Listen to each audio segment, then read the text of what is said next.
Arimpur saint Antony's പള്ളിയിലെ ഇടവക മധ്യസ്ഥനായ വിശുദ്ധ അന്തോണീസിൻ്റെയും ധീര രക്തസാക്ഷിയായ വിശുദ്ധ സെബാസ്ത്യാനോസിൻ്റെയും തിരുനാളുകൾ ഏപ്രിൽ 18-19 ദിവസങ്ങളിൽ ആഘോഷിക്കുമെന്ന് ഭാരവാഹികൾ പത്രസമ്മേളനത്തിൽ പറഞ്ഞു.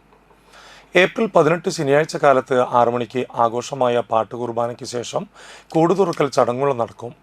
ഏപ്രിൽ 19 കാലത്ത് 5:30-നും 7-നും 8:30-നും വിശുദ്ധ കുർബാനകൾ, 10:30-ന് ആഘോഷമായ തിരുനാൾ പാട്ടുകുർബാനയ്ക്ക് ഫാദർ ഡേവിസ് പുൽക്കോട്ടിൽ മുഖ്യ കാർമ്മികരാകും. ഫാദർ ബാസ്റ്റിൻ പുന്നോലിപ്പറമ്പിൽ തിരുനാൾ സന്ദേശം നൽകും. വൈകിട്ട് 4:30-ന് വിശുദ്ധരുടെ തിരുസ്വരൂപം വഹിച്ചുകൊണ്ടുള്ള പ്രദക്ഷിണവും തുടർന്ന് വർണ്ണമഴയും ഉണ്ടായിരിക്കും. ഏപ്രിൽ 20 തിങ്കളാഴ്ച വൈകിട്ട് വിശുദ്ധ ഗീവർഗീസ് സഹദായയുടെ തീർത്ഥകേന്ദ്ര കോമ്പൗണ്ടിൽ കാഞ്ഞിരപ്പള്ളി അമല കമ്മ്യൂണിക്കേഷൻസിൻ്റെ തച്ചൻ നാടകം നടക്കുമെന്ന് സഹവികാരി ഫാദർ ജോബിൻ ഐനിക്കൽ, ട്രസ്റ്റിമാരായ ആൻഡ്രൂസ് വാഴപ്പള്ളി, ആന്റണി പൊന്മാണി, തിരുനാൾ committee general convener Shaju Kuthur എന്നിവർ പത്രസമ്മേളനത്തിൽ പറഞ്ഞു.